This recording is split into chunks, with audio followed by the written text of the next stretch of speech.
Welcome to another live stream. It is Keith. We are live from Life Journey Production Studios, and we have lots of stuff to cover tonight. We are going to break out some new equipment. I continue to add new things to my live audio set. Talked to my wife today about going broke doing it, but we are going to do a demo tonight. We have a great live stream tonight in store for us. So we're going to get to that here in just a few minutes, but I want to make sure that I get to say hi to those of you that jumped in the chat. So let me fix the chat display here. Turn sky cameras off. And then I think I already had one thing up here. Let's see. Yeah, we'll go ahead and pop this up here. Chat on the air. Let's pop that up again. There you go. I hope you enjoyed tonight's live stream. So I do have a poll up tonight. The poll is, are you going to attend next Tuesday's Zoom gathering at 5:15? That's right, next week at 5:15, you can be a part of a Zoom right here in my studio. You'll have to connect from wherever you are, and if you'd like to do that, all you have to do is email me. If you do not have my email, you could just simply go over. Let me open this up here. Go over to our page, on the contact page. Let me paste this in tonight. And once you go over to my page, mouse is running away here. There it is.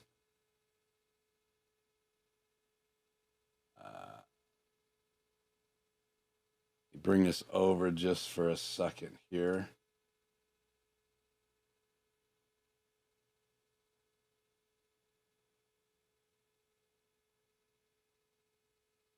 Okay, what is wrong with that?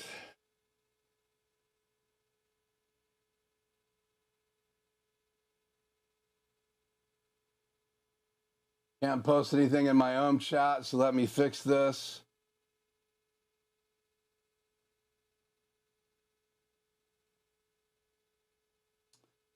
Please stand by.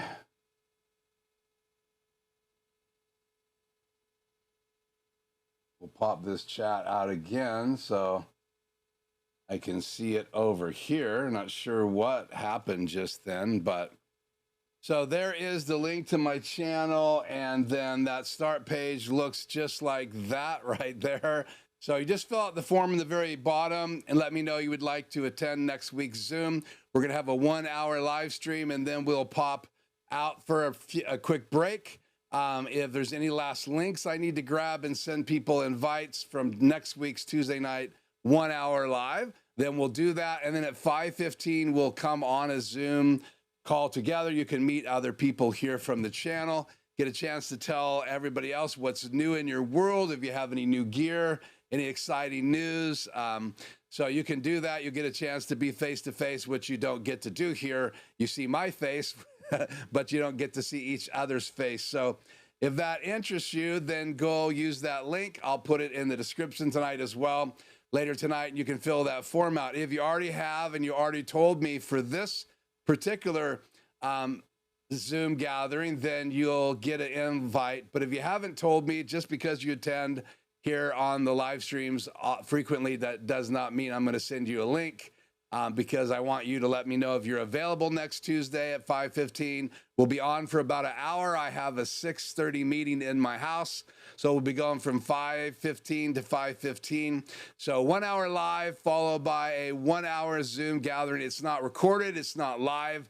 It's just us on a Zoom call, and just a chance for us to spend some time together. And there's no cost. There's no fee.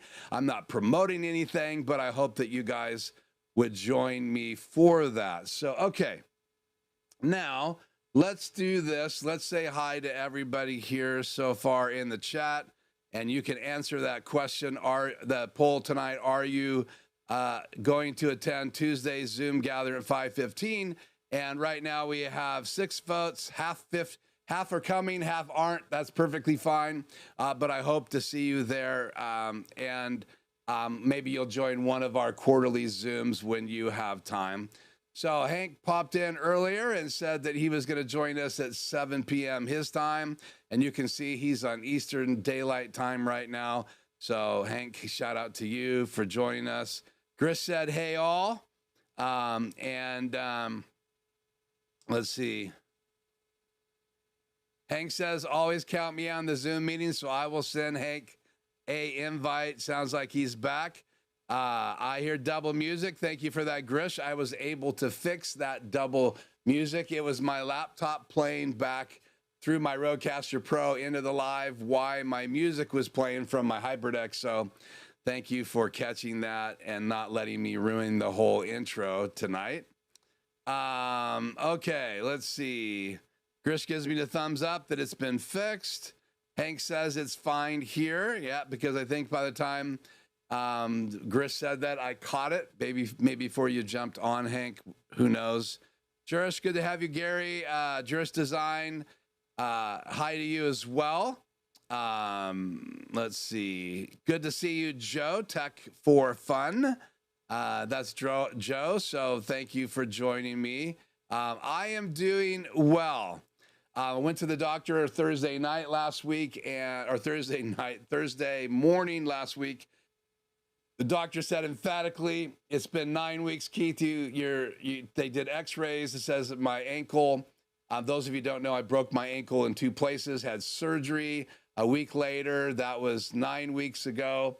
10 weeks ago, I broke it. 9 weeks ago, I had surgery, plates, screws, pins. I had some stitches on the inside of my ankle that wouldn't heal. They're still not completely healed. But when I went to the doctor on Thursday, he said, it's time for you to get going. Shannon, my lovely wife, asked for a handicap sign. And he goes, no way. I'm not going to let you park right up in front of a store. You need to be walking on that thing. So he would not give us any handicap sign so that we could park closer. So I've been using my crutches. They gave me kind of a support boot.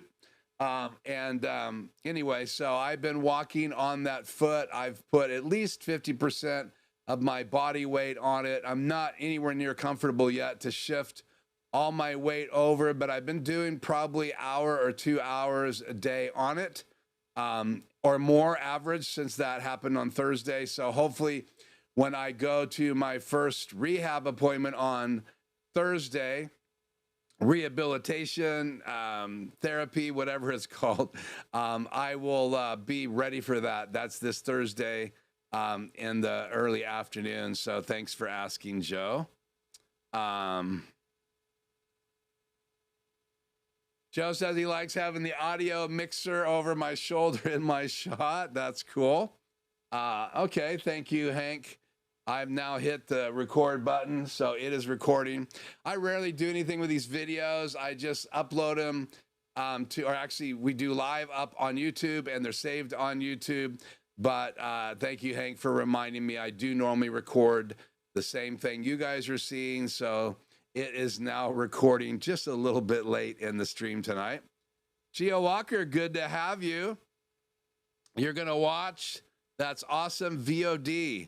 So I probably should know what that means, but tonight it's just not happening.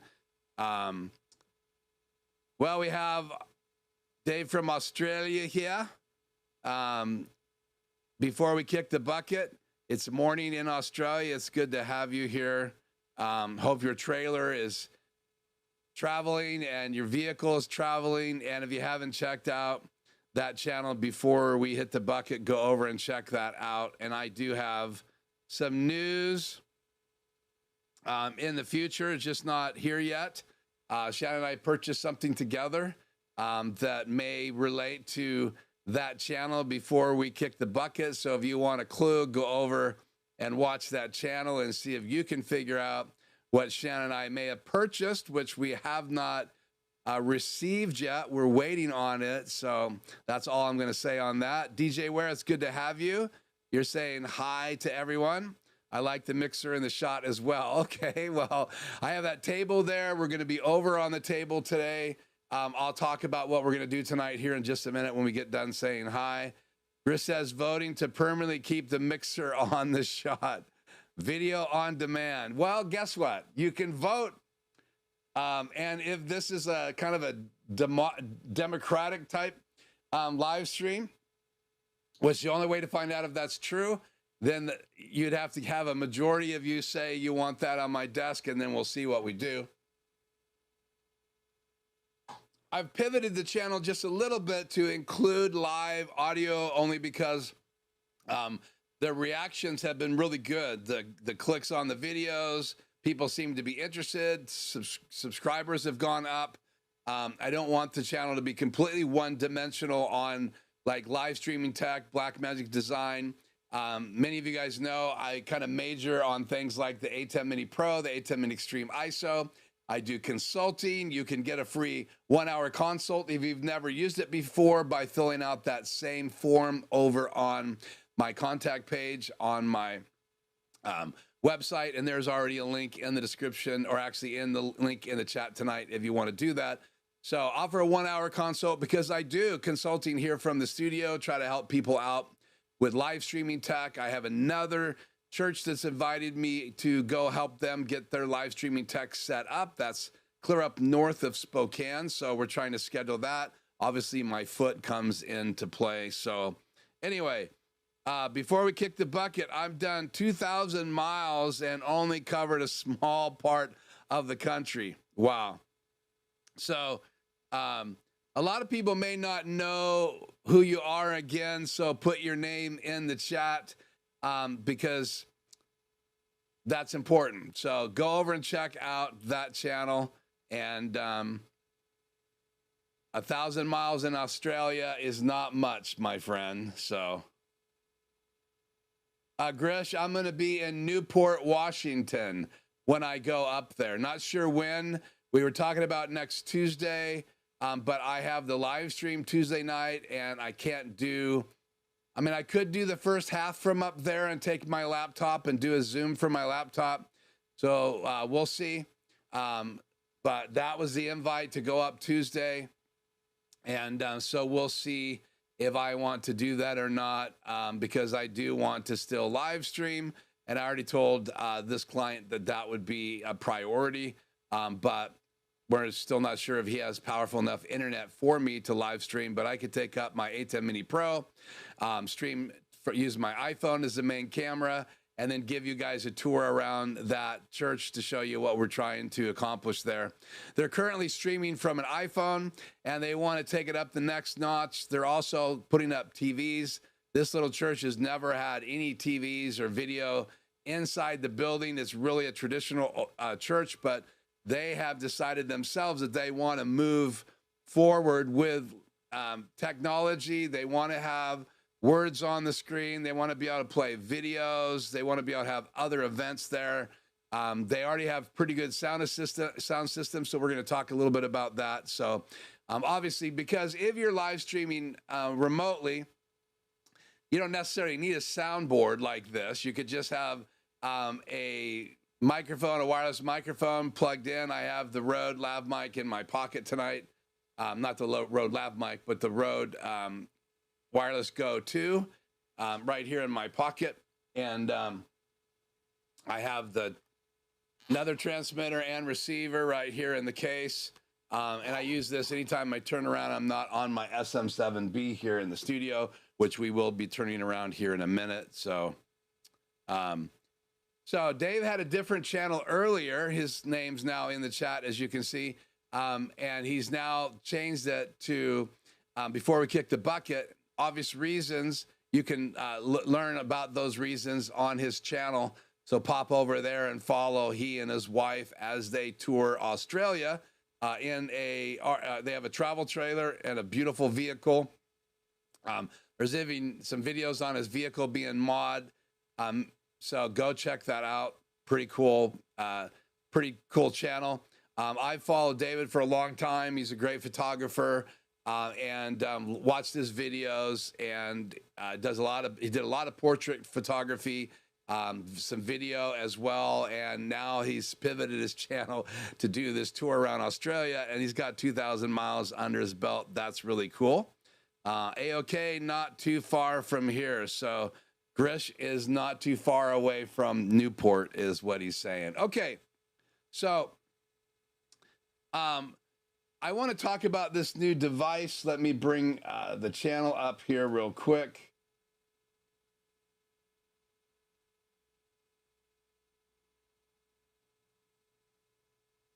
So here you have on the screen this SW5E AVB switch with power over Ethernet. Now this isn't like the proper picture. Let's see what page I'm on. I'm on page 16. Let me go up here. And they don't have a single color picture in that document. Let's see if they have one over here.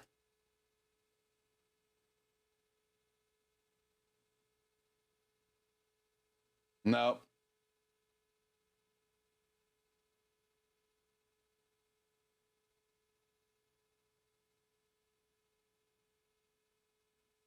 I think I have one ready to pop on tonight. So let me just do that real quick.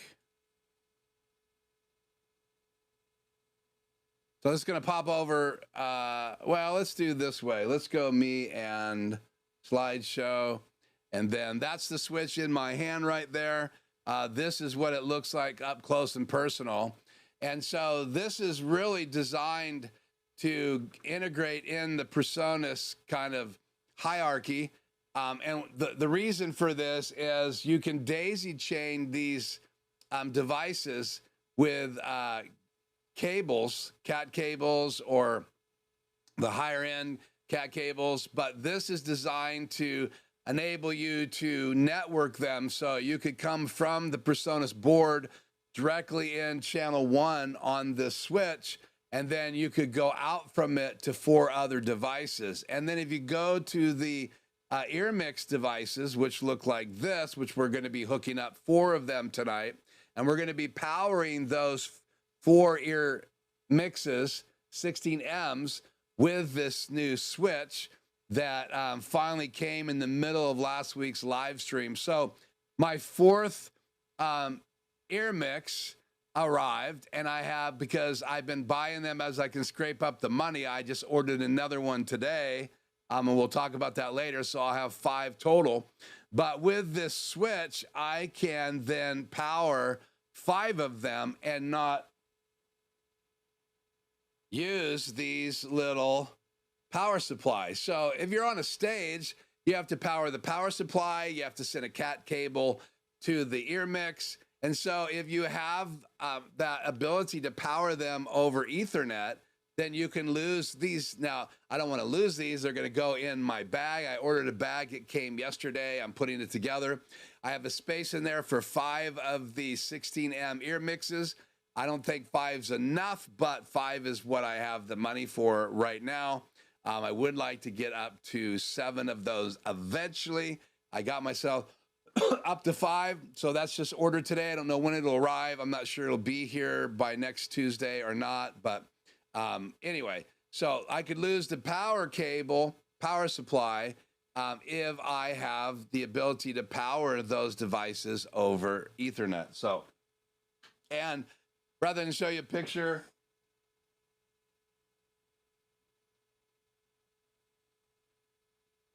I can just grab one of my 4 that are on the desk behind me, and this is the 16M EarMikx. And again, it's designed to be able to send from the board 16 channels, and then you can then decide what you want to do if you're on the stage with those channels. Do you want more vocals, less vocals? Do you want bass? Do you want drums? Do you want keyboard? Whatever I have on the stage, then I can route to this up to 16 channels. If there's more than 16 channels being used at an event, then I would take like the keyboards, or for instance, like if there was 3 guitars, I might stereo the drums and give the guitars their channels. I could even mix the vocalists separately and then give the lead vocalist access to the PreSonus app, and then they could change the volume levels on that stereo mix. So I don't have to send every individual channel like all the drums. I could simply do a drum mix and then send a stereo two channels of that drum to them. So the goal tonight is to get these all hooked up and power them while we're live from this new switch. And again, not the easiest name to memorize. Where am I dropping this? There we go. No, I'm not going to drop it there until I do this. Then I will drop it there. Sorry, my picture keeps popping up. So this switch is the first of more than probably two I will have. I like the idea to be able to go out to each device. If one device fails, it's not going to cause the whole line of devices to fail. So obviously, if I plug my in-ear, if I plug my board directly into channel 1, and then I plug each of these EarMixes into the other 4 channels and power them, then if one of these goes out, it's not daisy chained out to the next one. Now, if I don't buy more of those switches, then I will then have to daisy chain number 5 to the end of number 4, most likely, and then number 6 to the end of number 5, because you have a in and out cat cable. So you can daisy chain these. But again, if one device dies or someone pulls a power cord out, or something like that, then you've lost everything. And live venues or live events don't like to lose their sound. And, wouldn't want the whole band all of a sudden lose these. So if I'm going to use these on the stage, I want to have some control over that. So probably be the drummer and the bass player that would be in number 5 and number 6, so that whoever's on keys and whoever's leading vocal would not lose theirs if something went out in the chain. So I don't want to spend too much time in our introduction, but back over to me and my laptop. Just want to take you through the front of this device real quick. I'll grab it here.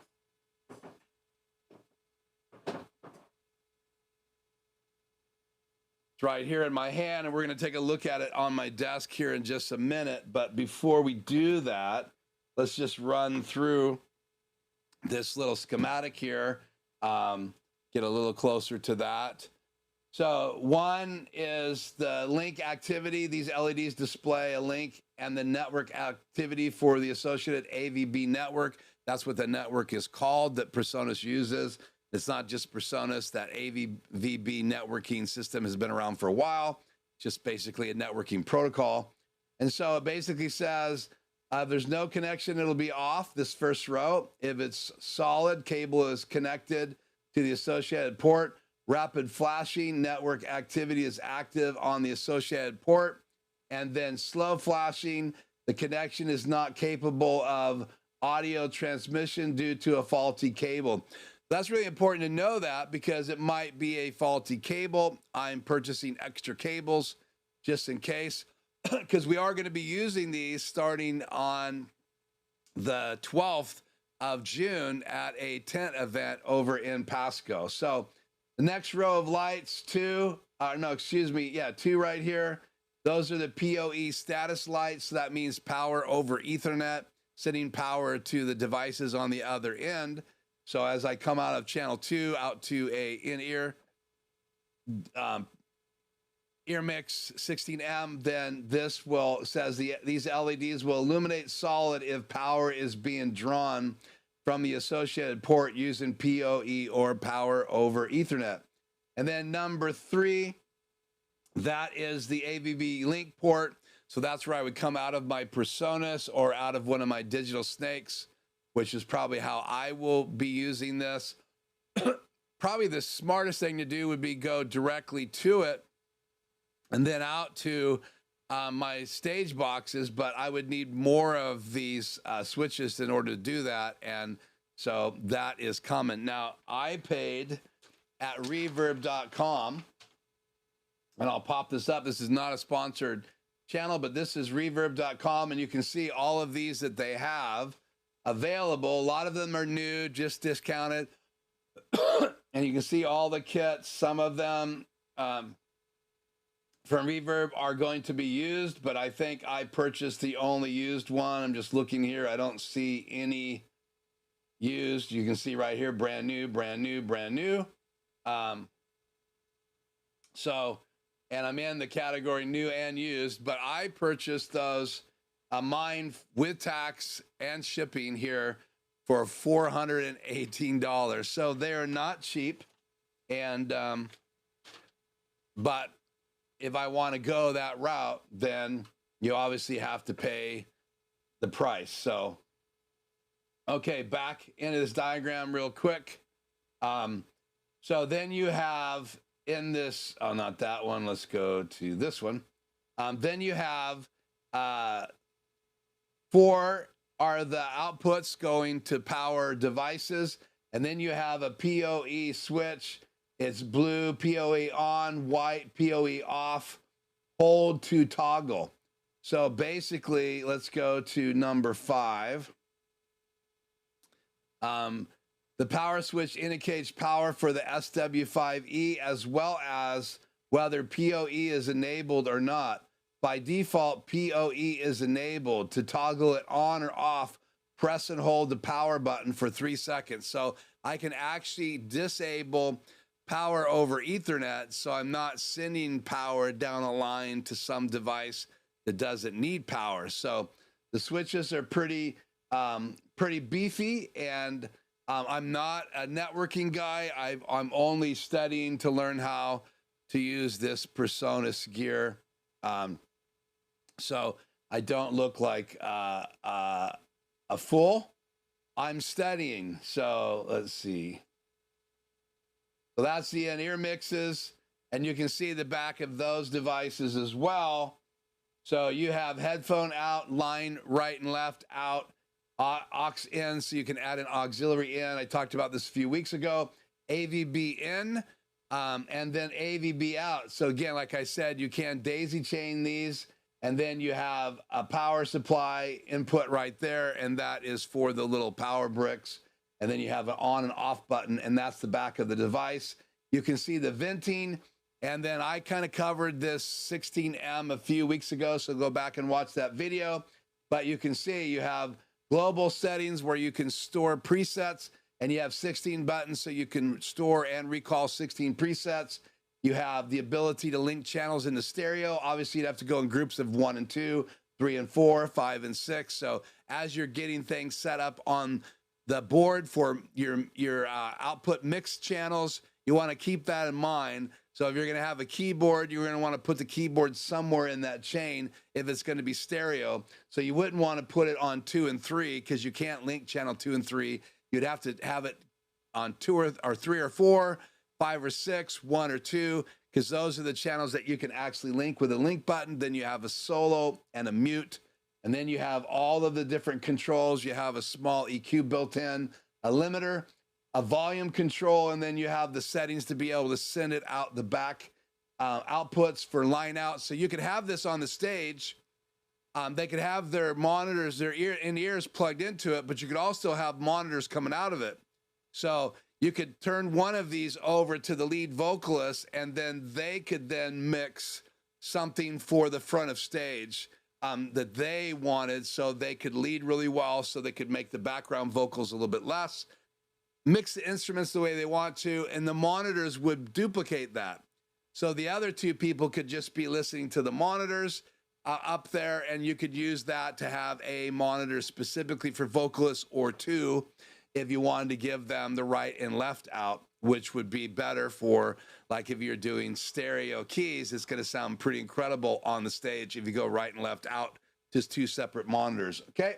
And then you have other global settings, the master line out, and then you have phone volume, and there's supposed to be plenty of dB. But one of the things that I wanted to say tonight is that if you don't have your gain set right, as the signal comes into the board, making sure that you have good signal volume from every single microphone, every single instrument, and get that right around, you know, kind of steadily hitting minus 18 on most boards. And it just depends on what kind of meter they have, but typically minus 18. When I used to do recording in the studio, we would record at minus 12, but the good gain structure is right about minus 18. And then again, the faders and the mutes and the solos don't affect that gain. That's the signal coming into the board. And if you don't have a strong enough signal coming into the board, then they may not even hear anything in their in-ears once you mix it, or when they're trying to mix things from one of these 16m's, there's just not enough gain coming to it through the network for them to be able to hear it appropriately in their in-ears. You can put a little inline booster that I may buy a few of those. So if they're on the stage and it's really loud in the venue and they want more volume, then they could have a little booster they could hook on their belt. And that just goes in a line from the 16M, and then they plug in then there, and there's a battery on it, and then, or in it, sorry, and then they would plug their in-ears into that, and that then gives them ability to boost the signal. And the church that I attend on Sunday morning, they have 3 of those on their stage, and it's for some of the players that have a hard time hearing. They have these Behringer boosters, and I don't know if I have a picture available of that.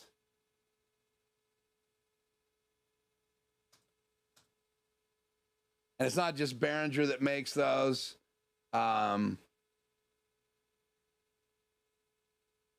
This is one version of that device, $40 for this version, but this is the newest version, P2.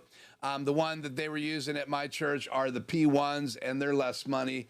So I may get 2 or 3 of these in my kit so that I will be able to help people that just have their ears pretty well shot and they need a boost to get better volume. Okay, back to slideshow and me. No, not the slideshow and me and the laptop. A guy in that photograph is pretty funny, isn't he?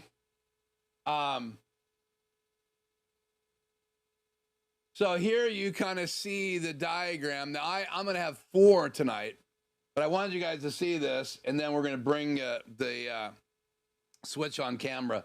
So we're going to be doing 4 in-ears tonight, and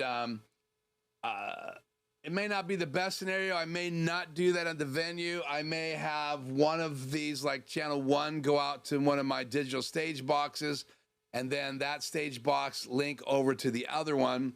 And that gives me one more level of safety for my stage boxes. So as long as my cable is good coming from the board to the switch, I'll be perfectly fine. And then if the cable's bad between the switch and my digital stage box, then I can switch it out. So a little bit easier to problem solve, but again, I only have 4 channels in my switch, and I would not need power to go up to my stage box. It will have to be powered from a regular power cable. So, and I have 2 of those stage boxes right here behind me. Let me get out of the shot. So 2 digital stage boxes right here, one in a rack, the other one's coming. Another rack is coming for that stage box. And I bought that used from Reverb as well. That one I bought new, the board I bought new, but all of the rest of this stuff I have bought and used from the guys at reverb.com. So, okay, so let's look at the chat here. I see Joe blowing us up here. What did I do? Sorry about that. Ladies and gentlemen, I hit the wrong button. Okay.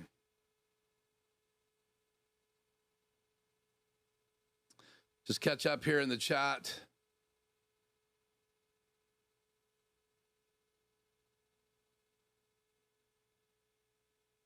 Good to have you, Doug.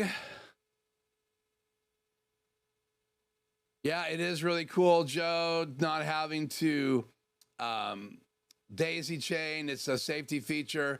$500 a piece is pretty high. I got a little over $400 into mine, so it's quite a hefty cost to have those, but there's a lot of reasons why not daisy chaining those digital devices is important when you're doing audio over a network. So, and yeah, it is PoE. Good to have you here. Kill Polka and Channel. I'm doing good. I think everybody else is probably doing pretty good as well.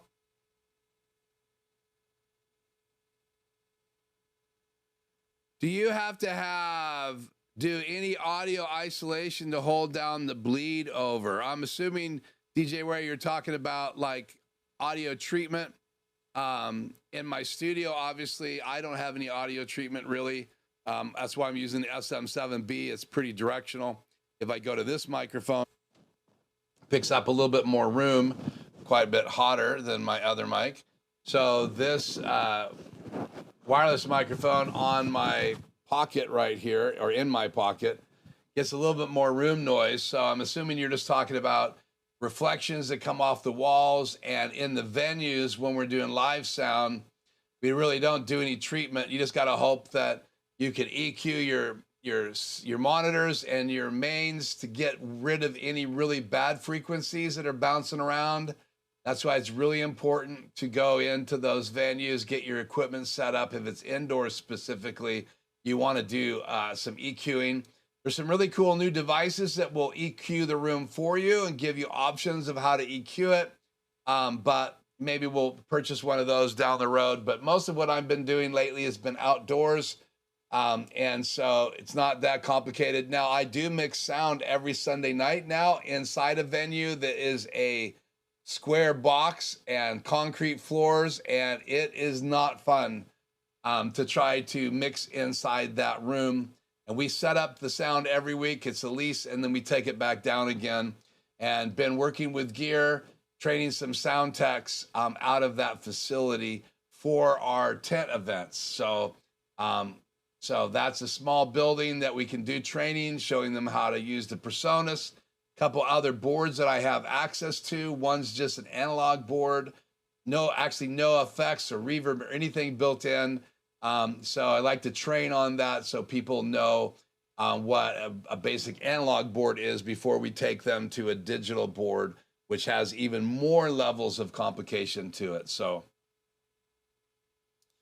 what do I use for drum mics? I have a Beta 57 that I put on snare. Normally in the tent, we only do kick. I've got the less expensive Shure kick microphone. I'm not super excited about that, but I usually put a pillow underneath it, which gives me a little bit better sound. And that is just to bring the kick out, get the snare out. And then I have two Presonus pencil condensers that I do overheads pretty high to pick up just the rest of the drum set, facing mainly towards the toms. Don't want a lot of cymbals. In fact, I'm considering buying a couple stands with cymbal.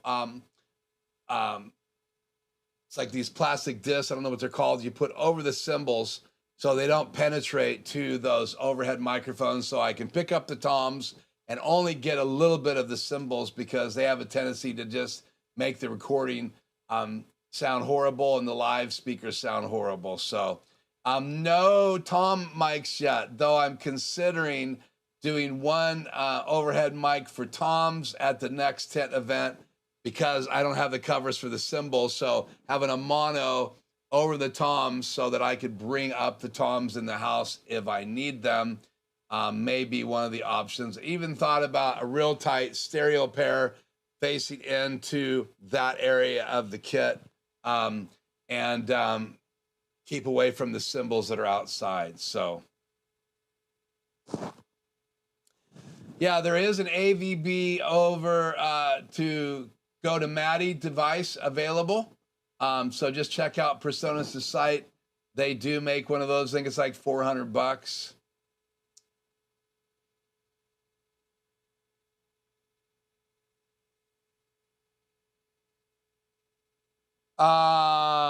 Yeah, that board I have right now, the Presonus board, I'd be able to directly go into the G2 out of just two channels and stereo them and then do a mix for a live event.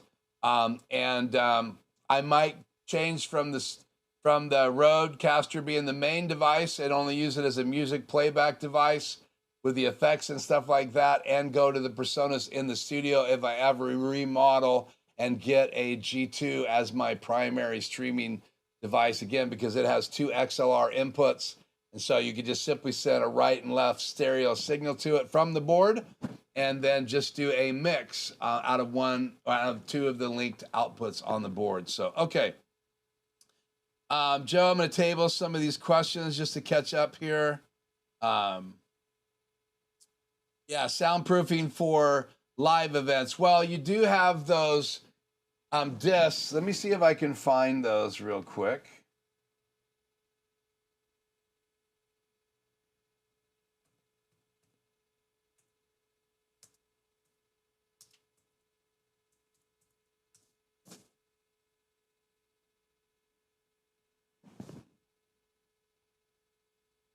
So these are a great tool to put in front of cymbals in a venue.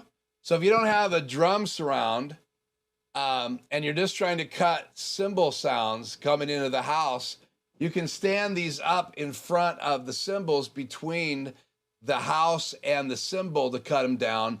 I'm talking about having them above to cut out the cymbals from my overhead microphones. For live events, that would be more valuable to me than have them, because we have a drum barrier to keep some of the sound off of the platform. You could also use electronic drums, which electronic drums will never replace live wood drums, but there's some pretty cool sets that are available where they're using all MIDI sampled drums from real expensive kits and really high-end studios. So those could sound amazing. But again, if you have a live drum set, you really spend a lot of your energy not only miking it, but controlling it. And if you mic it right and you EQ things right, and you know how to mix appropriately, then you can really handle a lot of the problems. But you still have people on the platform or on the stage that are getting the cymbal sounds, and it really can be hard and difficult on people's ears right out in front of the drum set. So a lot of venues now are doing a drum riser off to the side or way in the back. I would prefer it out in the side, except for it makes it harder for the drummer to see the other players. So anyway, drum riser is great because the drummer's sitting down, and sometimes they will use a keyboard riser for the keyboard player because the keyboard player is sitting down, and that gives them the ability to communicate better. Some keyboard players don't lead from sitting down, they lead from standing up, so that they're all on semi-eye level with each other, and then the drummer is on a stand. So the drummer is at eye level, and that lets the drummer be able to see everybody at eye level. He's not looking up at people or trying to look through instruments that might be on the stage, or mic stands, or even in-ear devices that might block his view to the leader because of his angle. So if you get him up on a riser, you get him over top of all of those type devices, which is really important. Okay.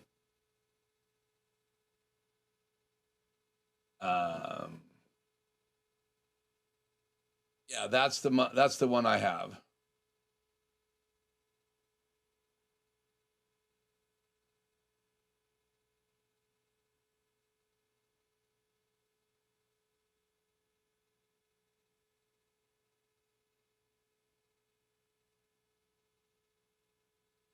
And Joe's just agreeing with me that gain structure is the most important thing with live audio. Absolutely. So, and again, we're not going to go too deep into that tonight.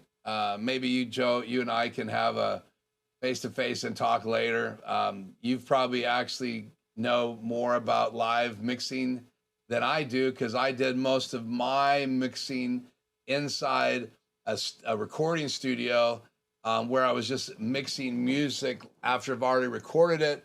And the stuff that I did inside the control room and outside of the control room with drums and all that, that applies to live mixing, but some of it is quite a bit different. So this has been a learning curve for me. So, okay.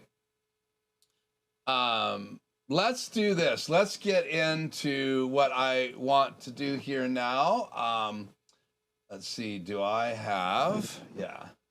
Let's change this out of the way, and I'll keep using my lav mic. Let me bring it up just a bit. Let me check the live audio. It seems good.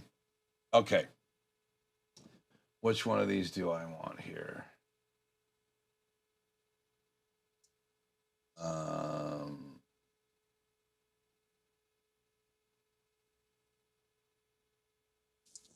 Let me just do this here.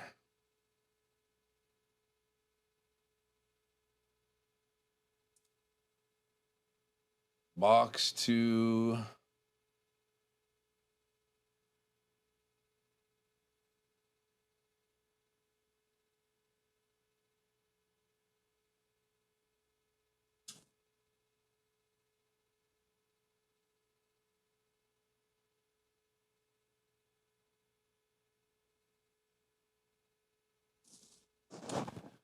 Box 2 is going to be desktop. And let me hit a transition here so you guys can see it. Okay. And I can zoom in just a little bit more on this. No, I'm fully in. So here's the device. So again, you have the 2 rows of lights. Then you have the input, channel 1. This is the SW5E AVB switch. It is really heavy compared to what most switches I deal with. I don't like this layout. Let's fix this.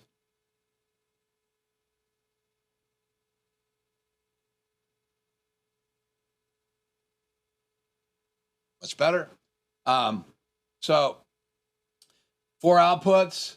Here's that PoE switch that you can turn PoE off, which is power over Ethernet. So this is the only outputs I have, and I can send power to 4 devices or not power. These have the locking connections, or you can put regular Cat cable, Cat 6, Cat 7. You could even probably use Cat 5 would be perfectly fine for this network. And then on the back, there's quite a bit aluminum vent, and it's quite beefy. You can see etched in the PreSonus logo. Here's the bottom of it. And you have the power cord, which we're going to plug in here in a second. And then you got the sides, another little marker here. I didn't see a kit to rack mount it, but you do have 2 screw holes right here. So I do have a Blackmagic Design shelf that I might be able to find a hole or 2 that this would screw into. I definitely don't want to just leave it laying around at the event, so I've got to figure out where and how I'm going to mount this. So I may be integrating my shelf in my next case that's coming with my other digital snake. And this may stay with my second digital snake. And then I'll get that probably to the middle, close to the drums, and then come out to the in-ears from these, from that location. Because again, I have 20-foot cat cables. I got to get to each of the EarMikxes from this device. So we're going to plug it in behind me, and we're going to start powering up EarMikxes here in just a minute. So that's the device. Again, it's quite heavy, quite beefy, and it's got some cool design. So it is steel all the way, aluminum on the side, aluminum back here, steel right here, steel right here, steel in the front. And again, it's pretty well built. I actually saw one of these torn apart because a gentleman on YouTube was replacing one of these connectors that got broke. And so they can be repaired, but you got to buy parts. And I think the parts had to be soldered on the board. So that's not something that I'm capable of doing. So I'd have to hire someone that knows how to do that if that was going to happen here in my studio. So that's the device.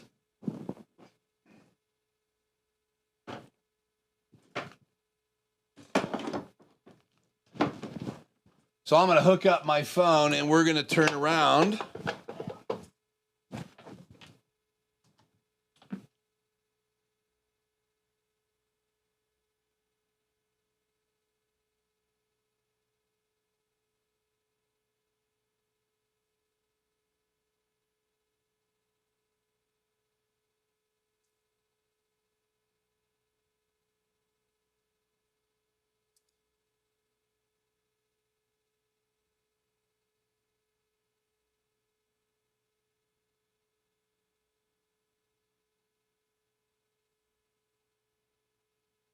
Oh, not that one.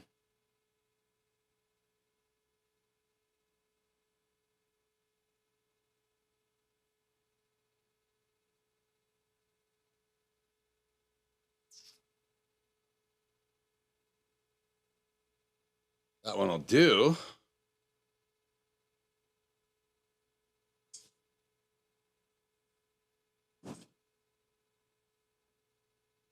Okay, let's get this set up.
Okay. And let's change cameras here.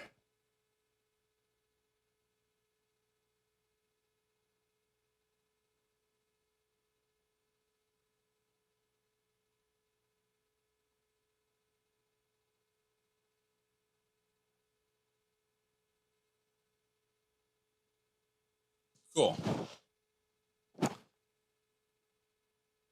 Let's move that over. There we go. Finally got this working. Sorry it took me so long to do that. Let's see, how's that? That's good. So let me get my headphones out of the way. Let me know, guys, if you can hear me fine. And I am going to look over there at the chat here in a second, but let me just get started here. So first thing I'm going to do is I have the power cable right here. I don't want to knock over my camera.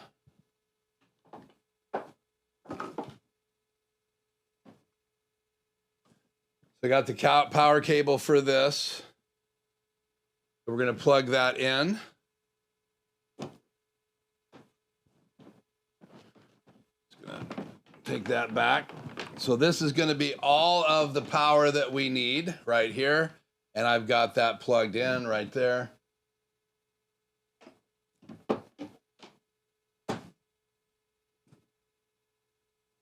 Take my first cat cable right here.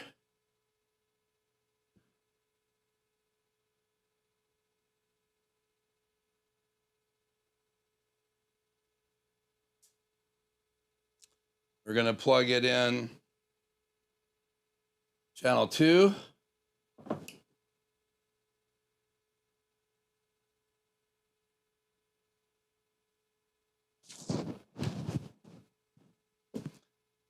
And we're going to plug that into 1 back here. This is going to go in AVB in.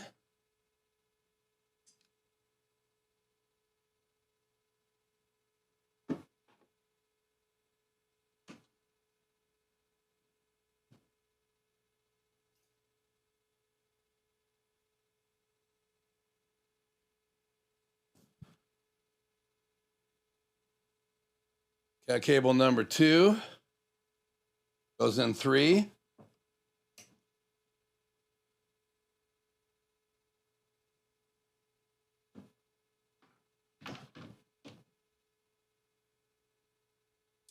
In.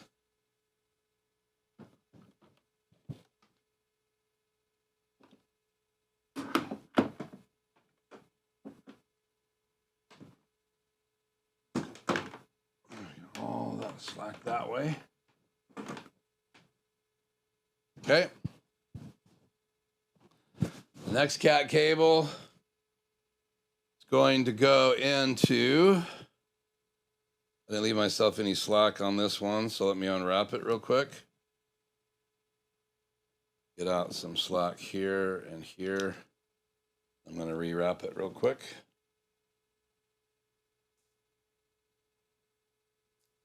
Less mess to clean up tonight. It's going to go in slot 4. So the third one I can power. That's going to go into number 3. And you can see I have them all labeled now. So we're going to plug this into, where's my other camera? Over here. AVB in.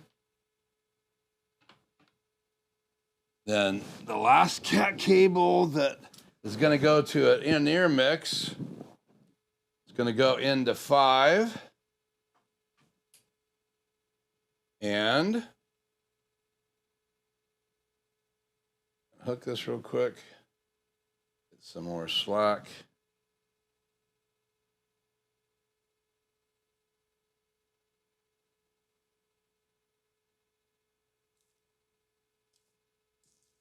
This is going to go into number 4. I got to be really careful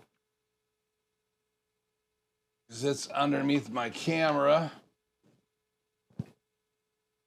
Go into AVB in.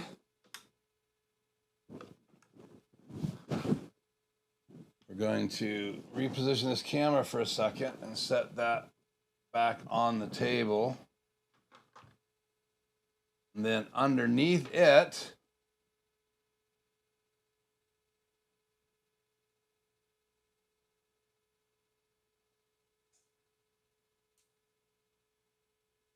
be careful here. This comes from my digital snake, which is right here. It's coming out right there, and that's going to go into the input.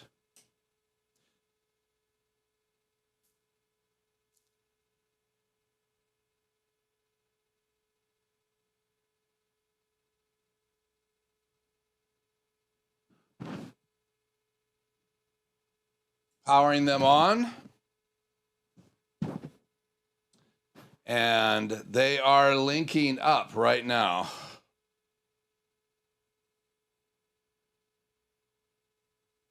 They all have power. You can see right here. And they are all blue, so they are talking. So they start out green and then they go blue when they're actually receiving a signal. So now my plan was to put this down below after I got it hooked up. See if I have the ability to do this.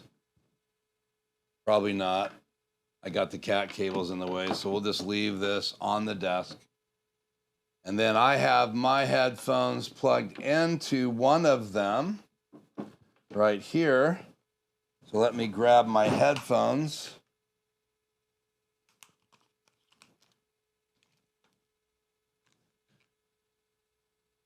Let's see, my microphone is right here.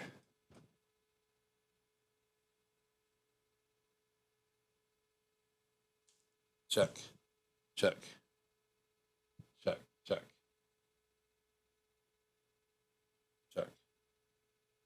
Oh. We forgot a step. Let me change the view here real quick.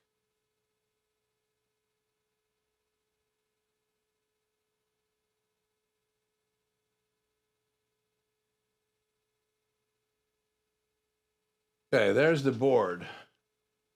So am I going to be in the way of the shot? No. So we're going to go into the home screen. We're going to hit audio routing.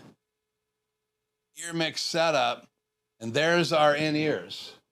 So none of them are set up yet. So we're going to click on the first one, and we're going to, we've already chosen the right deal. We're going to apply to all. What you do is you choose the streams. I want streams 41 through 48 and streams 49 through 56 because those are the streams that are assigned to my mix channels, and I have 16 mix channels. That's what I'm going to use to send the signals to the EarMixes. So I could use any of the streams. There's 64 of them. So I could do it any way I want to. I could assign streams to different ones instead of all of those 2 sets of 8, which gives us 16 to all of them. So if I want everybody to receive the same channels, then I would just choose 41 through 48 for the first 8 channels and 49 through 56 for the next 8 channels. And that would give me all of my mixes right here on the board would be going to those in-ears. And then if I wanted to send channel 1 to that EarMix, I have it up. Go over to mix 2, I have channel 2 up. Mix 3, I have channel 3 up. Mix 4, I have channel 4 up, and I have the master gain up for all of those. So you go all the way down and you'll see them pop up as I go down. Now, when you got to 7 to 8, I'm sending a stereo mix there.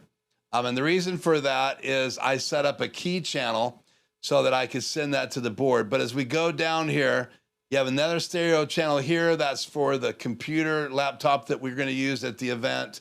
And then channel 11, 12, 13, 14, 15, 16. 15 and 16 aren't being used right now because I'm reserving those channels for 2 monitors in the back for the bass and the drummer so that I could just send them each a mix to, if I don't have enough in-ear mixes, then I'm just going to mix it and send it to them, and they can plug their in-ears into one of the Behringer adapters that I'm going to be ordering tomorrow. So I have 2 of those in case 5 in-ears are not enough. I will have to reserve 2 of the mixes so I can send a mix to both of those people. Probably would do a stereo mix to both of them of the drum with the bass there as well. So we'll see how that goes. So they are now all hooked up. Again, audio routing, ear mixes, they're all hooked up, apply to all. So now all of the in-ear mixes are assigned to those channels. And if I want to know which one this one is, I hit the flashing button, and we have one flashing here on the desk. I will change the view here again. So here you can see the streams. So I got streams 41 through 48 and 49 through 56 assigned to all of these. So, but I could assign them individually.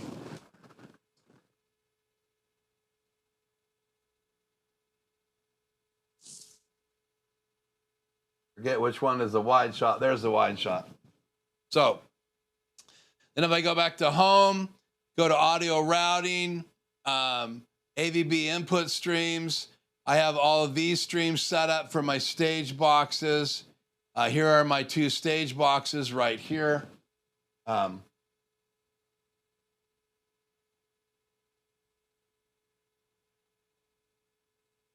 Anyway, here's my 2 stage boxes, and they're hooked up as well. So everything is now hooked up. And if I want to identify these, I can just hit this little button and they flash as well. Go back to routing and ear setup. And again, I could choose that last one and hit it. So I know which ones are which. And I could rename these if I wanted to. So this is called EarMix 1, which I haven't done yet. And then I would go to this one, and it would be EarMix, but that's 4. So I would relabel these to go with the labels I have, or rearrange them so they line up from top to bottom, 1, 2, 3, 4, 5, which is what I'll probably do by recabling them. So, okay. So that's done. And excited over there, it's peeking. So that's done. So what I want to do now is turn that flashing light off there. None of them are flashing. So now we want to send an audio signal to them. Check, check, check, check, check, check, check.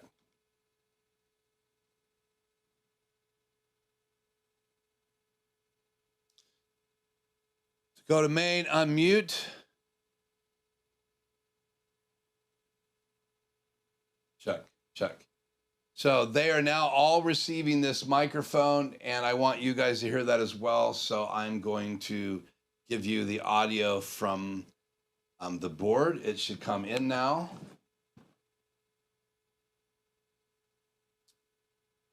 Let's do this.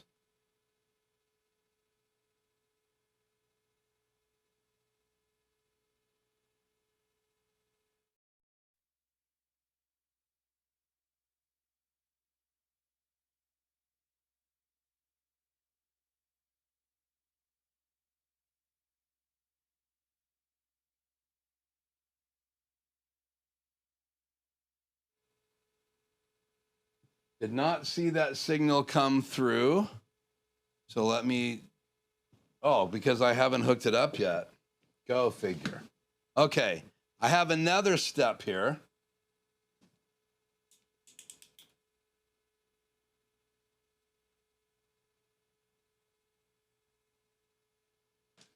I'll knock my drink over. So I have got an extension. So I'm plugged into channel 2 of my ATEM Extreme ISO. So I'm going to plug this in one of the EarMixes.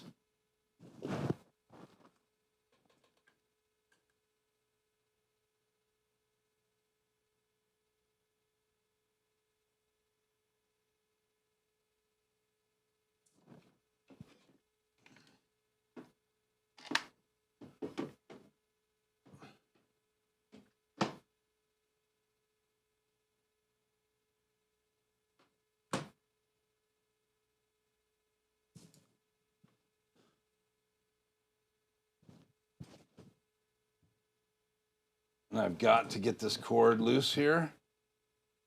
So hang on.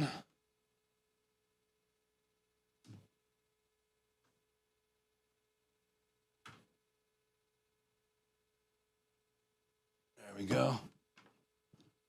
Sorry about that craziness with the camera.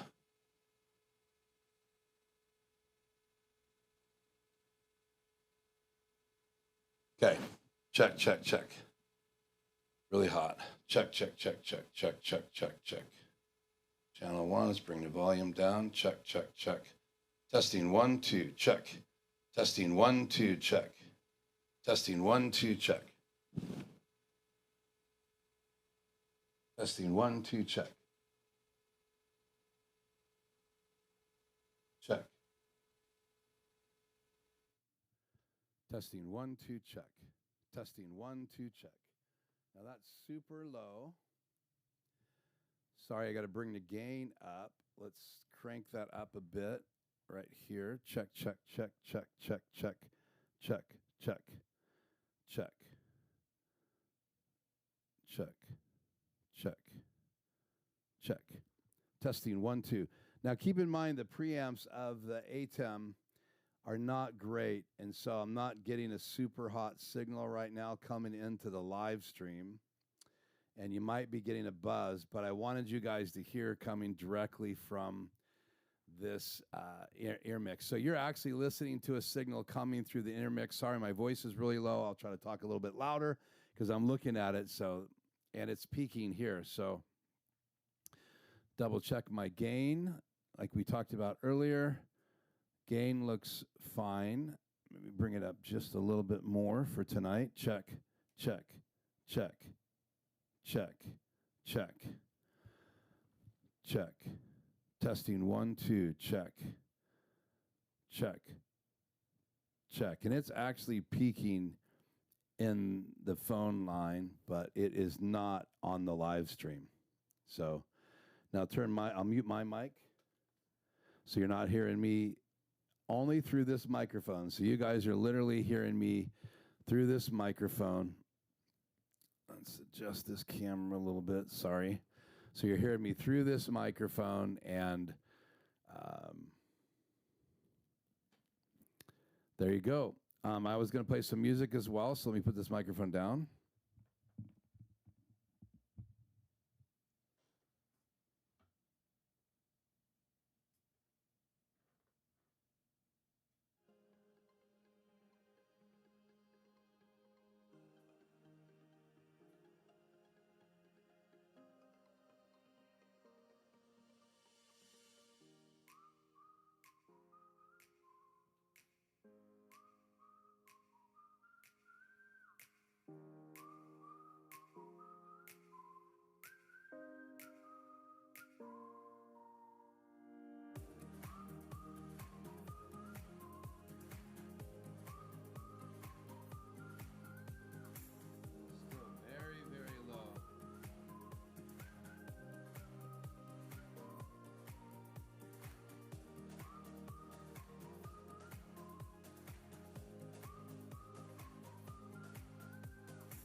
you should have heard some audio coming through.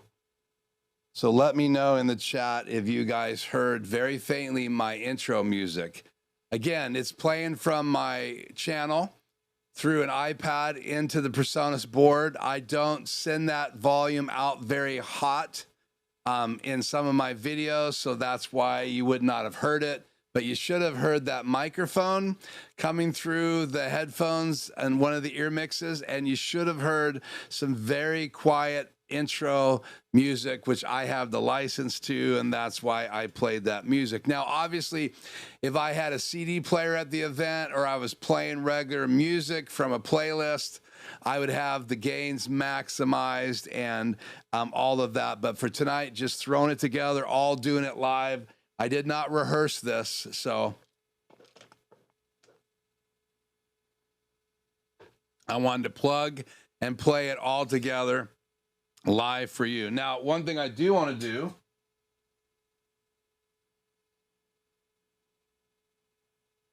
this out of the way, put this away. Sorry, I'm on that microphone now.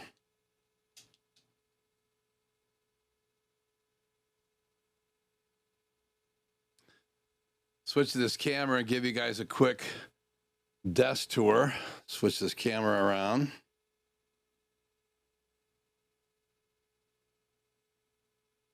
Got to channel 4. Go back to my lapel mic. And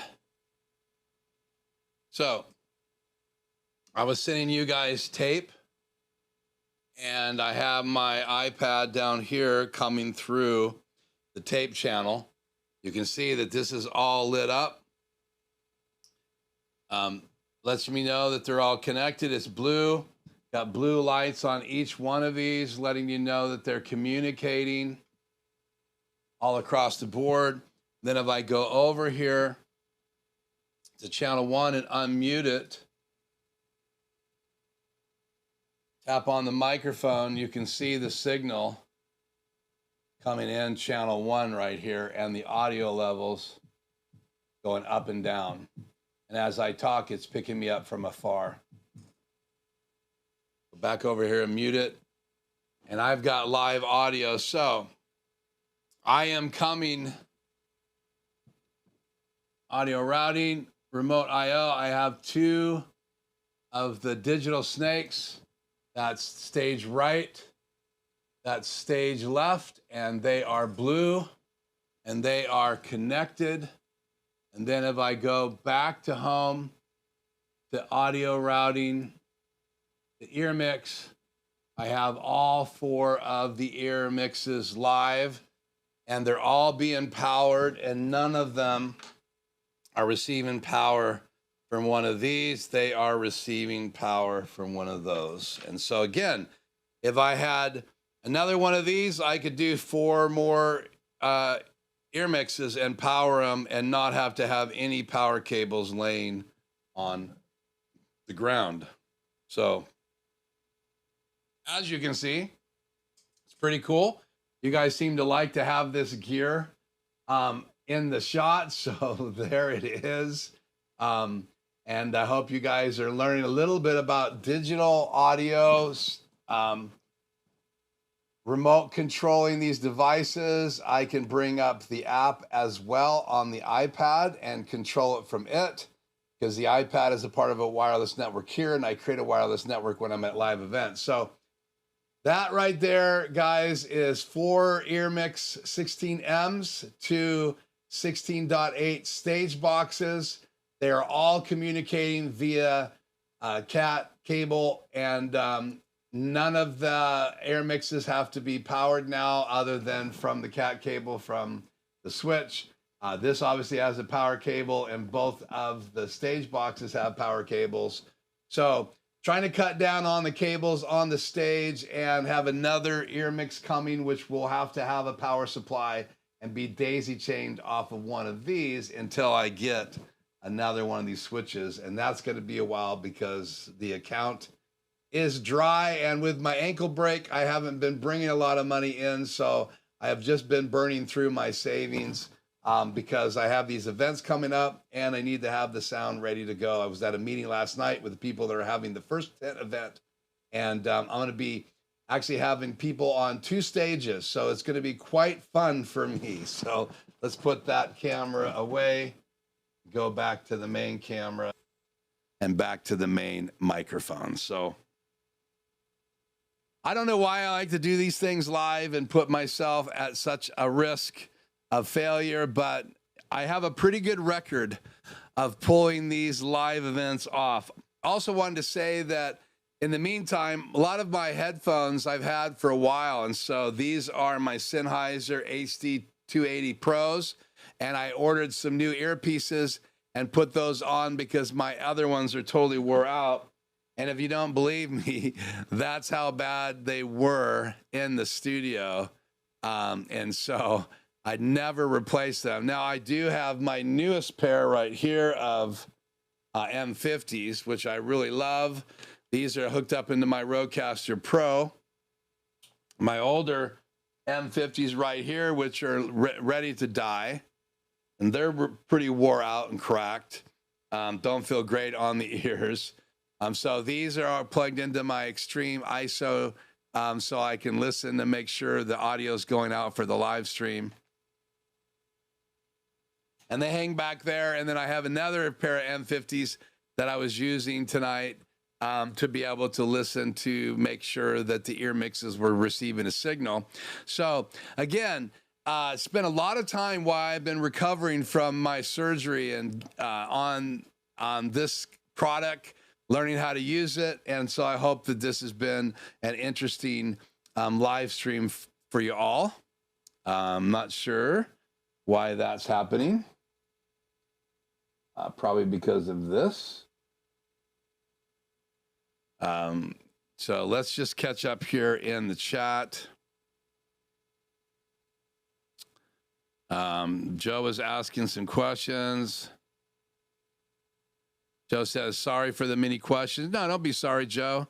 I love that you're asking questions, giving us an opportunity to talk about some of the stuff. Gospel News Bees, thanks for joining me tonight. I hope I pronounced that right. Please, I don't have 2 photos. Not sure what that means, but Joe, Keith, there is a guy I used to make custom 3D print rack mount solutions. Happy to share the info for the guy if you want him to custom design something for your Switch. Oh, so I could mount it in a rack? Yeah, please share that, Joe, via email. I would really appreciate it. And maybe we could talk a little bit about that in next week's Zoom if you show up and join us. Again, next week, guys, I'm having a free event at 5:15. You can join that free event if you want to be a part of that Zoom call. Meet other people here from the channel. You just need to sign up. And the way you do that is you use the link earlier in the chat that I put in there. I'll also put it in the description tonight. Just go over to my webpage and fill out this form down here. I need a name and an email. And in the notes, you can say, I want to join the Zoom event. And I will send you a link and you can join us at 5:15 next week. I'm going to have a 1-hour stream. So you'll be a part of that, hopefully, and then join me for the Zoom. I just have to have your email and you knowing that you want to come. And we did a poll tonight. So let's see how many people are saying they are going to attend the event. I've got 36 yeses and 64% no. So it looks like we'll have a handful of people. So hopefully more of you guys will change your mind, or more of you that are watching will fill out that form and join us next Tuesday night after my live stream, which will be 1 hour. End at 5 o'clock our time here, Pacific Daylight Time here in the Northwest. And then 15 minutes later, we will join in. I'll fire up that Zoom call. You'll have the invite and you can join it. And everybody will get a chance to share a little bit about themselves, an update, and any new products that you have. We have 1 hour to do that. And so more time for the people that attend. If there's less time that you have a chance to share. I will have some new info that I'm going to share about what Shannon and I just bought. I'm saving that for that Zoom event. and then I'll tell the channel later on. So if you would like to have the news about what Shannon and I have some major changes coming up, I'm going to be sharing that information in that Zoom gathering next week. So some of you that said no, you may want to change your mind and get that information, because that's going to be the scoop next week. Again, it's not recorded, it's not live, it is just a Zoom private call that you would be invited to if you fill out that form. Okay, so 11 votes, 64% are not attending, 36% no. And so I appreciate anybody who ever attends those. Good to have you. Tim says, good morning, everyone late arriving from Melbourne, Australia. It's good to have you. I hope you go back and enjoy the stream. David says, we kicked the bucket. You have a great setup now, Keith. Yeah, I do have some fun with this product, and I think it's a great setup. So, yeah, Gris said it was pretty low. Master is awfully low. Yeah. We heard faint audio. Good. It was very faint. Again, I was playing my music from a video right here. So it's one of my videos that was playing, and the audio is kind of low, and I was playing that directly into my tape input on my Presonus board, because I know I have license to this music and I didn't want to play anything else. And I had to have a way to play it into the board. So I have a adapter that goes RCA right and left. On the other end, it has Lightning, it has 3.5, and it has USB-C inputs. This newer iPad has to have USB-C input right there. So, and I have the volume turned all the way up. Just the audio was low on this video, so I apologize for that. I did want to do one more thing here, and then we'll get back in the chat. Let's see. Can I just search for it?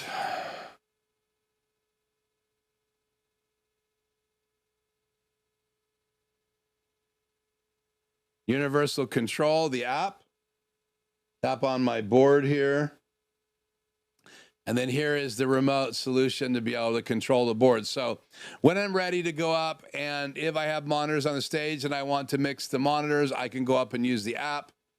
I would just simply choose what page I need to be on right up here. I can even go in here and do the same thing to set up my EarMixes. I can also use this to set up routing. I mean, it's a complete board in an app. And it's very intuitive. I don't talk about it a lot yet, but I will be using this at all my events. It means I can walk around the venue, or I can have one of my assistants walk around the venue and just check things and watch things while I go get a burger during some of the events. So again, it's nice to have that. You can see the signal coming in right now faintly from my microphone. I'm very far away from it, but that's channel 1. It's the only audio showing up in the app. And so maybe one of the nights we'll bring this app on, and let me know in the comments right now if you'd like to see an overview of this app, and how you can connect the EarMixes from this, as well as the stage boxes. You can label things. And the nice thing about the app is it's very similar to the software that you could access from your computer. UC control there, as well as you have Studio One, the software for recording. Again, I just love what PreSonus has done. I've been using PreSonus software since they first came out with version 1 of Studio One. And so a lot of fun having that. And again, this is my wife's iPad. I get to use it at events, but I don't use it much in the house. So I would love to know if that's something you guys would like me to do and cover here on the channel. Okay, back into the chat.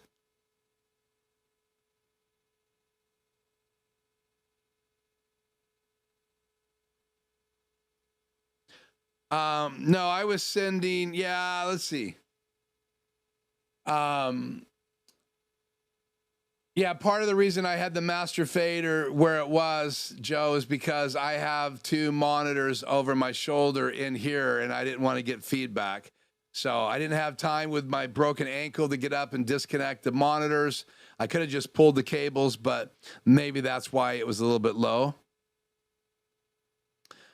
Image flip, that was because I was on the iPhone app. Yeah, Rode just released some new headphones. I don't know why these chats aren't coming up there. I'll put these back up here. That was Joe's question. And yeah. So yeah, I did have the master fader down a ways. That probably did affect it. But again, I have monitors in the studio, so I didn't want to blow those out. And then the tape was being sent through Mix 1. And that fader was up at Unity pretty much. So I could have raised that fader and got more audio, but I just didn't do that. So I apologize. 5:15 Pacific, Grish says, good to see you, Tony. Thanks for joining me. Made it, sorry I'm late. This is my Tuesday norm through normal though. Yeah, I know you're usually doing other stuff. Had a thought today. Did you by any chance use your recovery period to prepare for the part 107? I got to tell you, Tony, the best way to answer that honestly is I really don't know if I'm ever going to take that test. And I'll tell you why.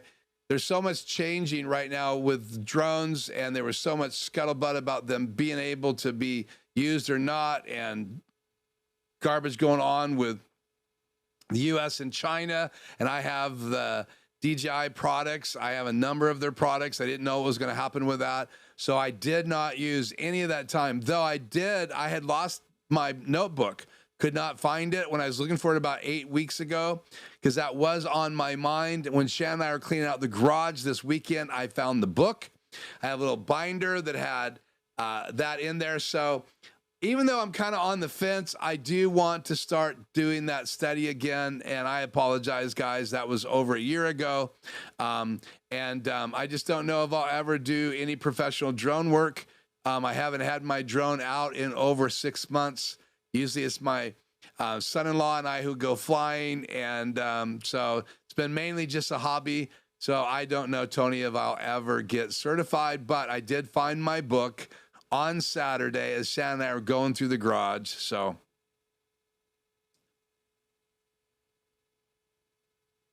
Tony would like to see the app. Joe would like to see the app. You're fine. Your comments are perfectly fine, Tony. Yeah, I had the speakers in the studios because I just wanted to hear stuff in the studio, not to wear headphones. So I wanted to hear my mains. Because, again, I was playing around with the digital snakes, making sure I could route what I wanted to the mains, and really learning how these 64 addresses or network channels that are available to me, how they work, how you do the routing in the Studio Live board. Because I can, if I wanted to, I could take any network line, patch it to an output on the stage or a mix, and I could send more than one thing to it. So it's really bizarre what you can do with networking through cat cables. And I'm still trying to wrap my mind around it. It's like I walked into Minecraft world and I have to learn all of this stuff and be able to process it. So, and part of having my leg break, my ankle break, it really kind of put me in a slump emotionally, because I was so limited getting around. So I don't know if you guys realize this, but when you're not super active like I normally am, it changed kind of my whole mood swings. I wasn't depressed, but I just did not have the energy level. And there was days where I couldn't even watch TV. I would have loved to spend that time watching old Westerns and some really cool movies, but I didn't have the energy level to even do that. So I've never experienced anything like this, but I'm coming out of it, and I'm really excited that I was at least having the energy to do most of those weeks of live streams. So now that I'm able to do a little walking around, I actually drove for the first time Sunday, and I drove again on Monday. So pretty excited that I can drive again, and we'll talk more about that in the weeks to come, because I may have a little news about that as well. Yeah. Hopefully those are valid points. It's just how I've been feeling. And I wouldn't have been able, kind of 4, 5, 6 of those weeks, I probably wouldn't have been able to study. When my stitches would not heal, it really affected me because I would look at them every couple days, have them bandaged, and it didn't look like it was making any progress. It affected my wife. Not even being able to help her around the house affected both of us because I'm very actively helping my wife, who's doing a lot of work right now. She's a midwife.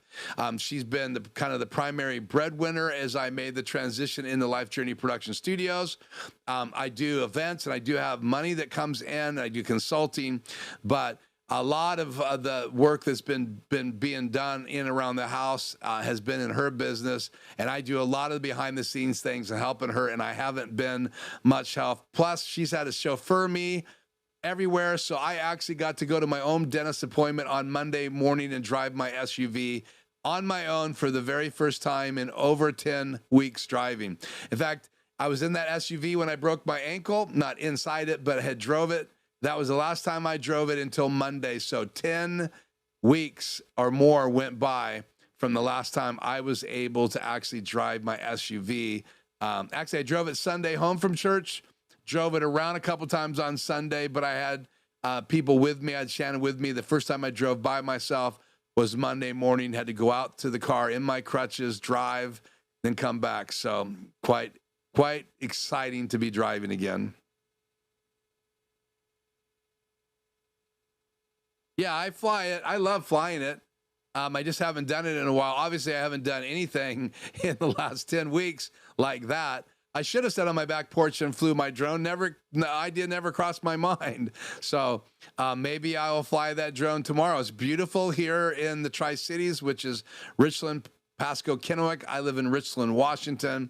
So I need to get out there. And mine was the DJI Mini 3 Pro, whatever it is. So that's the drone that I have. So let me just go back in here, address any of your other questions, Joe, that you had. Anybody I missed?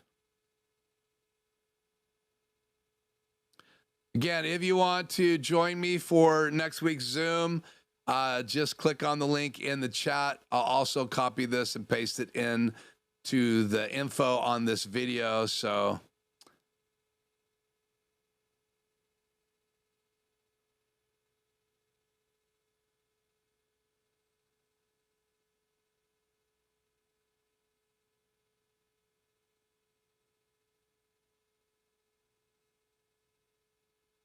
can I talk through my process ringing out the system? I'm not exactly, so clarify that a little bit, Joe, and I'll try to address that before we go out tonight. Just want to make sure I don't spend 5 minutes answering the wrong question. Yeah, it is Ethercon. So Ethercon are the locking cables, so you can, it's kind of designed so it seems like it's designed specifically, not just for Ethercon, but you can put regular cat cables in there, and there seems to be more room. So yeah, it is a Ethercon switch, and what Joe's talking about is those are heavier duty. They look like XLR cables, but they're really cat cables. They're called Ethercon, and yeah, that whole switch is Ethercon, but you can use it with regular cat cables as well. So I understood that question. Joe says he highly recommends SE Electronics for drum kit mic set, fairly affordable, sound great. Yeah, would you email me a link to that, Joe? I have been actually debating about seeing if I could find a used set at reverb.com. I'm having such a good experience, except for the missing power cords on my first endeavor with Guitar Center. But the shout out to Guitar Center, they reimbursed me what I spent on Amazon to get myself a power cable for my first Presonus EarMix 16M I bought from them used. All of my EarMixes are used, as well as my now Switch are used. So, and one of my 16.8 stage boxes is used as well. They were in excellent condition or good on reverb.com. So for whatever that's worth. So send me that link. I would love to check out those microphones and what kit you recommend, Joe.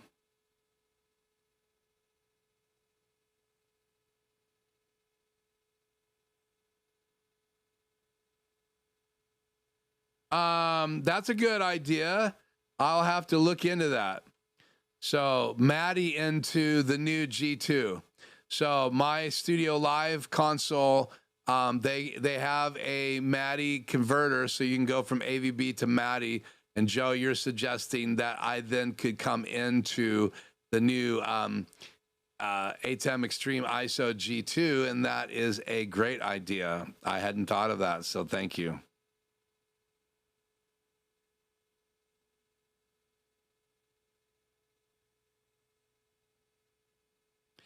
Yeah, I think most of my expertise, Joe, is in my recording days. I have done a lot of live sound when I was younger, but nothing to the extent I'm doing now.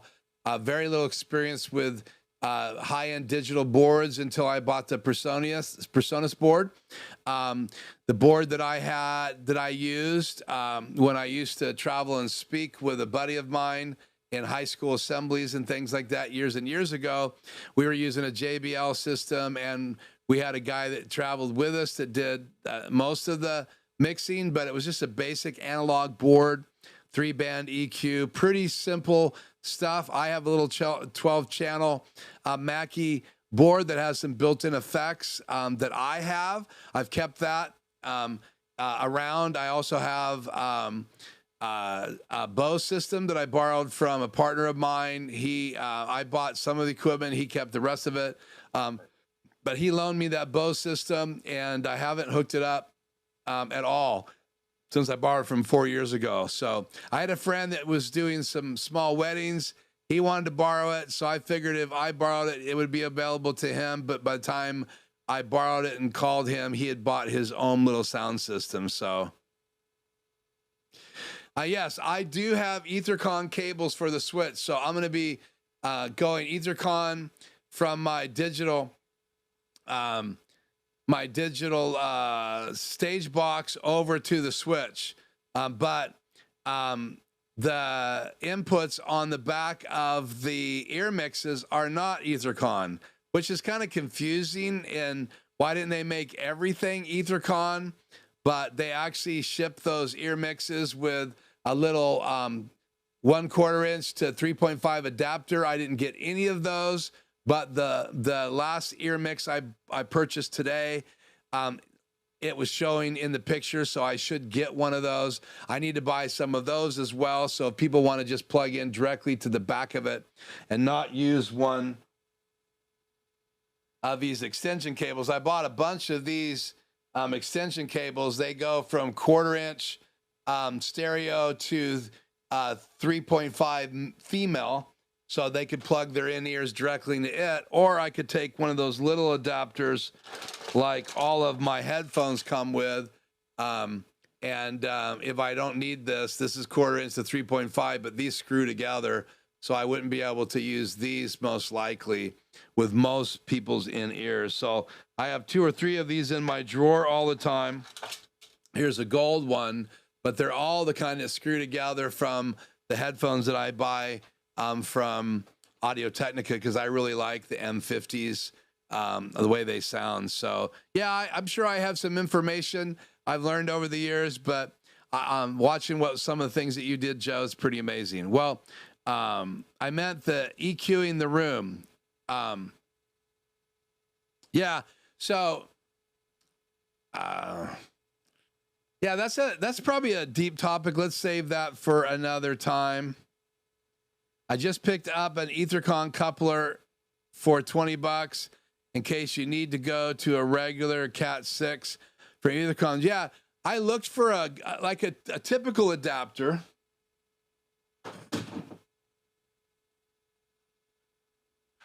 What did I drop? Here is an Ethercon to Ethercon adapter. And so I could probably go Ethercon on one side and just plug a Cat 6 on the other side. So I have one of these. And the reason I have that is if I need to put 2 of my Ethercon cables together, then I have one of these. So I have like a 30 that I just ordered. I have a 50. I think I have 2 50s. And then I have a 25, and now I have a 30. So I need to order another one of these. I do need to place a Amazon order tomorrow for my business. I did one for a tent budget I had for this tent event coming up.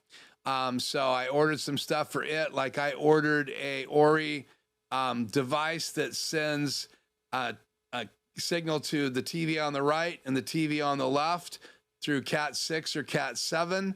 So I ordered some heavy duty Cat 6 cables today, as well as some connectors, cat to cat. So that was about $400 worth of stuff I ordered today. That's not my money. That's a budget I was given to help set up this tent ministry that I'm a part connected to, but not owner of. So I'm just doing some of the technical work for them. So like sound. So.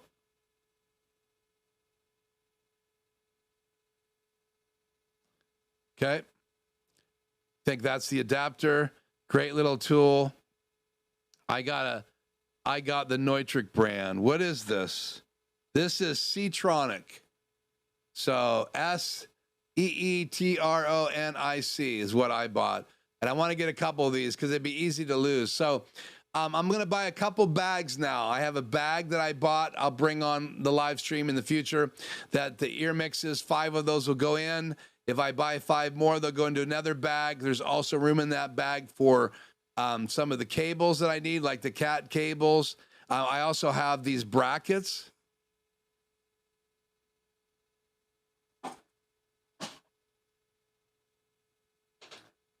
So I'm buying one of these mounts for every one of them. So it's not cheap. So another one of these is going to be $68.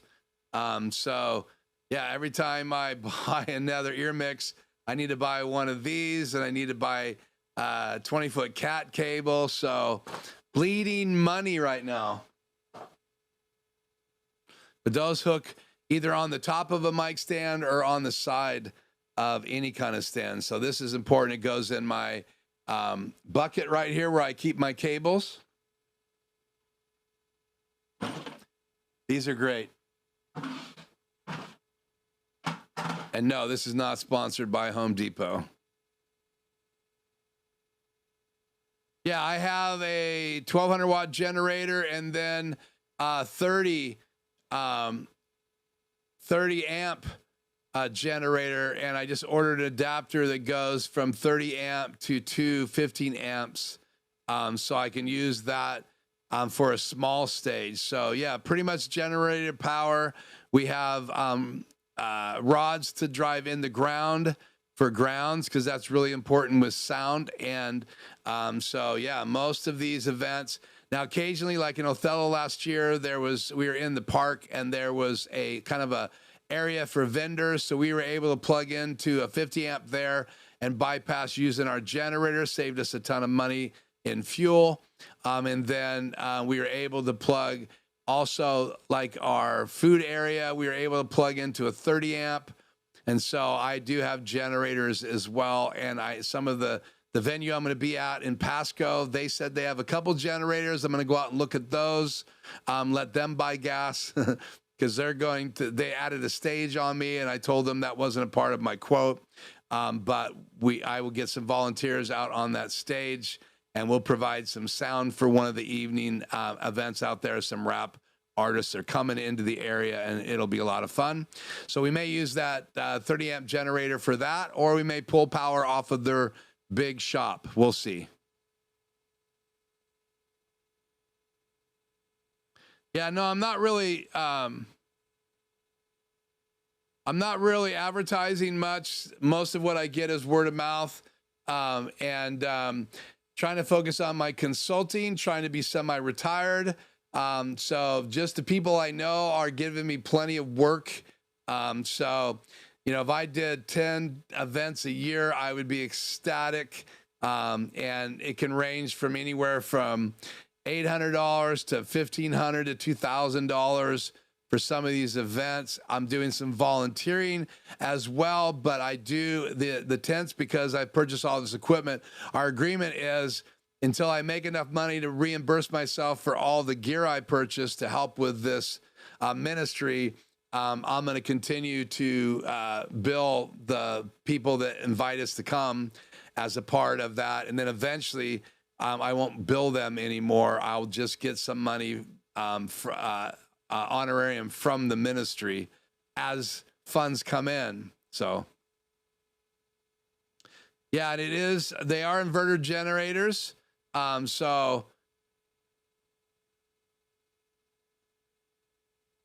I did go look at the Predator brand, and when I was standing at Harbor Freight last week, Joe, my wife got in the truck and said, I said, where were you? She said, I was talking to a guy. He overheard that we were looking for a generator.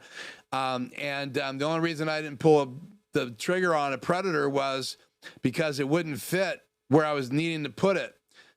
So I had a limited space. So I was looking for something that was 19 inches tall. It was 21 inches tall.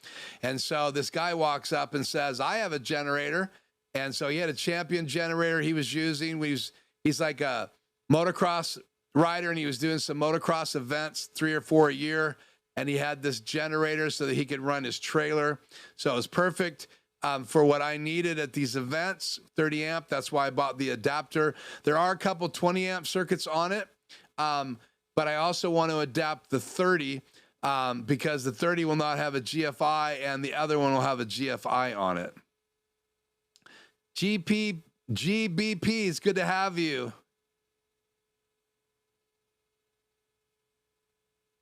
Yeah, Cat 5 is a lot less expensive than Cat 6. So yeah, I usually buy Cat 6 now, but I have used Cat 5 in the past. So I think that's what's run through my house is Cat 5. I don't know. I need to look at the labels on it when we had the house built. So yeah, AVB Cat 5 is plenty fast enough.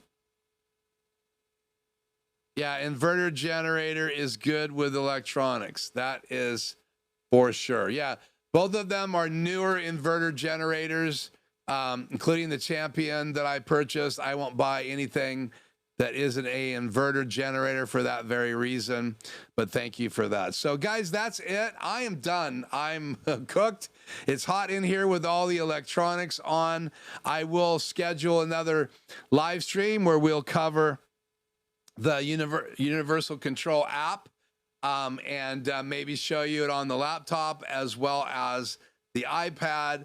I do want to do some videos out at the tent, but usually we're super busy and it's hard to have time to shoot video, but I promise I will bring some clips back there. So yeah, bring in the subs for the rap artist for sure. So we have 2 double 18 JBLs powered. We're going to put one of those on the small stage, or I might just put my 18 on the small stage. But the small stage is outside and not covered, and I'm not super excited about having my gear at outdoor events uncovered. The advantage of the tent is it's always underneath the tent, which is what I like. I do have a cover for my Yamaha 18-inch, which protects it from a lot of the moisture and stuff that can be under the tent. But maybe for that one-day event, I might bring it out there and use it because they will want sub-low frequencies for sure. Thank you, Gary. I appreciate it. And thank you guys for joining me. Thank you for answering the poll. It looks like 46% of you are going to be coming to that Zoom event. I'm very excited about that. That looks like 13 people. So around 5 or 6 people. It's going to be a great conversation. Again, I will be releasing some information I haven't released yet at that event. So I hope you'll join me. Again, it won't be recorded. It's just on Zoom. And all you have to do is go to my webpage. The link is in the chat earlier tonight. Fill out the form. Make sure I have a name and an email. I don't need a phone number if you don't want to give it to me. That's also the same form that you need to fill out if you want to request a free 1-hour Zoom consult with me. So if you have something you're stuck with, that you need help with, like an ATEM Mini Pro or a HyperDeck or something that I normally consult with people, then, you know, maybe answering questions for you. You have access to a free hour if you've never used it before. So fill out the same form and say, I'm requesting help, and what you're requesting help with, then I'll know if it's something I can really help you with. And I always try to respond to those within a week of getting on a Zoom call with you, within a week, so you can fill that out. Yeah, I'm going to stay away from cat cable currently. Good seeing you too, Tony. Go over and check out Tony's last live stream. It was pretty cool. I enjoyed that. Yeah, I'll probably fly tomorrow, and I'm going to go for a drive because I can now. Go get myself a latte, have a chill day. I may go to the park, though. I have a little post-traumatic stress from the park because that's where I broke my ankle. So I probably will not be going to Howard Amon Park anytime soon. But I did promise my granddaughter Rhythm that we would walk back down to the water where we were trying to walk, and we would throw rocks together because I want to make sure that I can put any bad memories in her little 3-year-old brain to rest. So I made that promise. As soon as I can walk up and down hills and have my confidence back on my right foot, then we're going to go do that. So whatever park I go to tomorrow, it will probably not be that park. So that's it. I'm Keith. This is Life Journey Production Studios. Thank you guys so much for joining me. Again, I hope to see you next Tuesday night for a 1-hour live stream. And then at 5:15, if you'd like to join me on a Zoom call with all the other faces that will be there from this channel, then make sure you ask for an invite to that, and or wait till next week and ask me during the live, or click on the link in the chat or the link that will be in the description below. Go to my Life Journey Productions page, my contact page, fill out the form and say, I want to join next week's Zoom event, or I need help with a free Zoom consult. Those are two different things. So keep that in mind. Until then, peace.